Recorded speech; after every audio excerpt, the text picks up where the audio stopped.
नमस्कार, मैं हूं सुधीर दीक्षित और आप देख रहे हैं न्यूज़ 18 मध्य प्रदेश छत्तीसगढ़। हमारे साथ एक ऐसी शख्सियत मौजूद है जिनको आपने एक मंजे हुए अभिनेता के रूप में देखा, डायरेक्टर के रूप में देखा, लेखक के रूप में देखा और एक बेहतरीन इंसान के तौर पर भी देखा। हमारे साथ मौजूद है पुनीत इस्सर जी। सर, बहुत बहुत स्वागत है आपका। नमस्कार।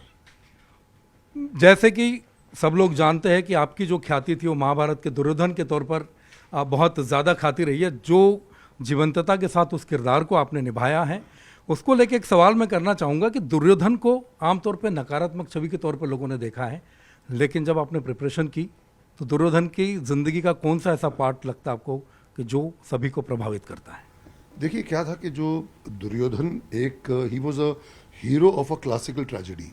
वो था खलनायक, लेकिन अगर आप उसको देखें तो दुर्योधन में दो चीज़ें थीं जो दुर्योधन में और रावण में ये फ़र्क मैं हमेशा कहता हूँ लोगों को कि दुर्योधन भी करता हूँ और रावण भी करता हूँ। आज से 35 या 40 वर्ष पहले जब मैंने दुर्योधन किया तो मेरी उम्र बिल्कुल दुर्योधन के लायक थी। लाइक एक यंग युवराज, वो राजकुमार है। और दुर्योधन में ईर्ष्या, बालहट, ईर्ष्या, जेलेसी और उसके साथ में उसका क्रोध और ईर्ष्या, ये जो थे उसमें भरे हुए थे कूट कूट के। लेकिन रावण जो है उसमें अहंकार भरा हुआ है और काम वासना भरी हुई है। So that is the difference between these two characters. Duryodhan बहुत ही विंडिक्टिव था, क्योंकि उसको किसी ने कह दिया, वो न केवल आंख, वो अकल से भी अंधा था। अब देखिए, ये तो ग्रंथों की बात है। अगर मित्रता पे उसने इतना किया दुर्योधन ने, कहते हैं कि अगर द्रोण की मृत्यु के बाद अगर वो अश्वत्थामा को अगर सेनापति बना देता तो वे कभी महाभारत का युद्ध हारते ही नहीं, बिकॉज अश्वत्थामा शिव का अंश थे।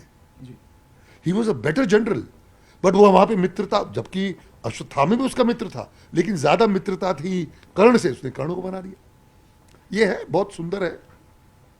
बहुत अच्छी बात आपने कही दोस्ती को लेकर, क्योंकि मौजूदा दौर में दोस्ती के मायने समय काल के हिसाब से बदलते रहते हैं, लेकिन दुर्योधन और कर्ण की दोस्ती जिस तरह से उदाहरण दिए जाते हैं उस तरह की दोस्ती है। पुनीत इस्सर जी के लिए दोस्ती की क्या परिभाषा है?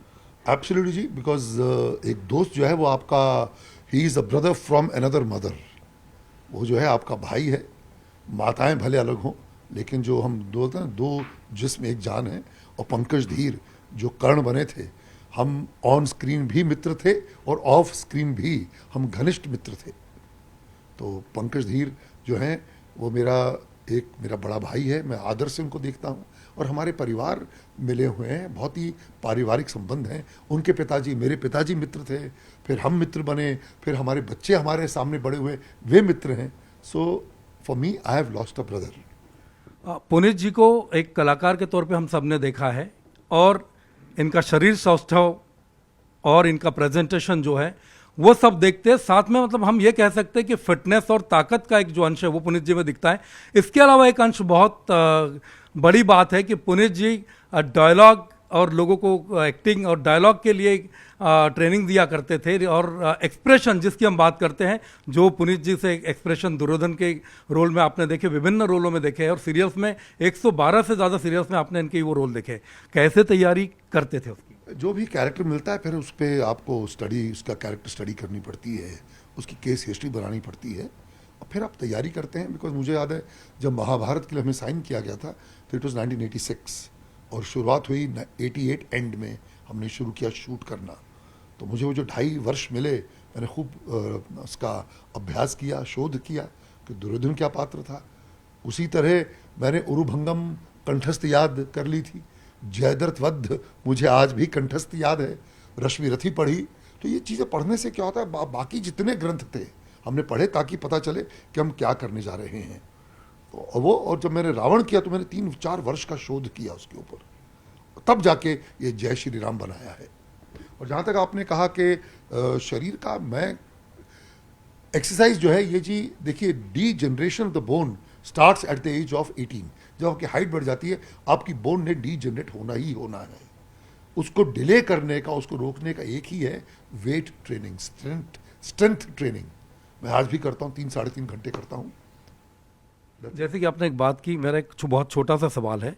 आपने जिक्र किया कि 1986 में महाभारत के जो रोल आपको मिला, आपने तैयारी शुरू की, लेकिन उससे 3 साल पहले कुली का जिक्र था। और मेरा सवाल थोड़ा सा अलग है उसमें, क्योंकि कई साल से आप उन चीज़ों के सारे सवालों के जवाब दे चुके हैं, लेकिन एक 23-24 साल का नौजवान आता है, फिल्म में अपनी मजबूती से अपनी दस्तक देता है, वो करता है, लेकिन उस दौरान कहाँ ऐसा कुछ जाता था कि एक मौन फिल्मों में आपके लिए एक धारण कर लिया गया था।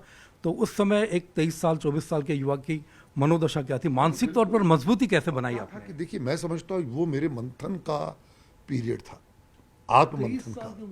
ऑब्वियसली, बिकॉज जब वो हादसा हुआ तो मैंने जो 8-10 फिल्में साइन की थी सब छूट गई, और मैं तो एक नेशनल, क्या मैं तो पूरे वर्ल्ड का, एक विश्व का विलन बन गया था।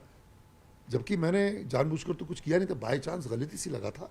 और अमित जी ने साफ कहा था कि इसमें पुनीत का कोई दोष नहीं है, हम जब एक्शन करते हैं तो ऐसे अक्सर ऐसे हादसे हो जाते हैं, बट वो तो महानायक हैं, हम सब उनके इतने बड़े फैंस हैं। तो वो उन्होंने कहा, लेकिन लोगों के जो धारणा बन चुकी थी कि मैं 8th डिग्री ब्लैक बेल्ट था, तो प्रत्यक्ष में वो आ गया कि भैया इतना स्ट्रांग आदमी है, ये तो शायद जान से मार देगा लोगों को। डर पैदा हो गया, लोगों डर पैदा हो गया था, तो काम मिलना बंद हो गया। और जब काम मिलना बंद हुआ तो मैं समझता हूँ उसमें मैंने अपने आप का, बोलते ना कि फिर कि सेल्फ रियलाइजेशन, क्या करना चाहिए क्या नहीं करना चाहिए। कि मैं, अच्छा, आई वॉज मैरिड, मुझे घर चलाना था, तो मैं कोई भी रोल करता था। उसमें मुझे लगा नहीं, मुझे रोल्स मिलने लगे सिर्फ फाइटर के, जबकि मैं एक स्पीच और डिक्शन का प्रोफेसर रह चुका था। तो फिर मैंने कहा कि नहीं, जब पता चला चोपड़ा साहब महाभारत बना रहे, मैंने कहा ये मैं करूँगा, फिल्में नहीं करूँगा, ये करूँगा। फिर ईश्वर की by rest is history, Mahabharat के बाद फिर तो सबको पता चल ही गया पुनीत क्या है। आपने मुझे दुर्योधन और रावण के बारे में बताया। पौराणिक किरदारों में आदर्श पुरुषों के तौर पर भगवान राम और भगवान कृष्ण को भी देखा जाता है, इन दोनों को आप कैसे देखते हैं? आहा, कमाल। प्रभु श्री राम तो मेरे लिए आदर्श हैं ही। मतलब वो कि देखिए, प्रभु श्री राम नारायण भगवान के अवतार हैं, और जितने अवतार हुए हैं उन्होंने अपनी प्रभुता का उपयोग किया अधर्म का, असत्य का विनाश करने के लिए, राक्षसों का वध करने के लिए। केवल प्रभु श्री राम हैं, जब मनुष्य बनकर आए तो उन्होंने मनुष्य बनकर ही इतने बड़े विलन को, रावण का वध किया। उन्होंने अपनी प्रभुता का इस्तेमाल नहीं किया, इसीलिए वे महान हैं। उन्होंने दुनिया को बताया कि हमें पुरुषार्थ करना है, हमें कर्म करना है, हमें संघर्ष, जीवन जो है संघर्ष करना है, हमें संघर्ष से कभी भागना नहीं चाहिए। और भगवान कृष्ण, भगवान श्री कृष्ण जो कमाल है, वो आज जो कहते हैं ना, एक जेन जी एज है, आजकल जेन अल्फा एज आ गई है। इसमें साम दाम दंड भेद, उसका भी इस्तेमाल करना पड़ता है। धर्म की स्थापना के लिए अगर उसका इस्तेमाल करते हैं, बुरे को मारने के लिए आपको बुराई, बोलते ना, आप बुरा भी बनना पड़ता है, सबक सिखाना है, जैसे को तैसा, वो बहुत आवश्यक है। वो गांधी जी वाला नहीं चलेगा कि एक थप्पड़ पड़ा आप दूसरा गाल देंगे, ये वो जमाना नहीं है।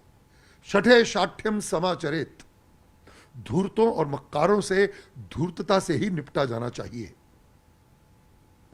एक आखिरी सवाल मेरा राजनीति को लेकर है कि पुनीत सर जी का बहुत प्रभावशाली अभिनेता के तौर पर देखा है, और ये मेरा आखिरी सवाल है कि आप राजनीति के बारे में कभी विचार करते हैं?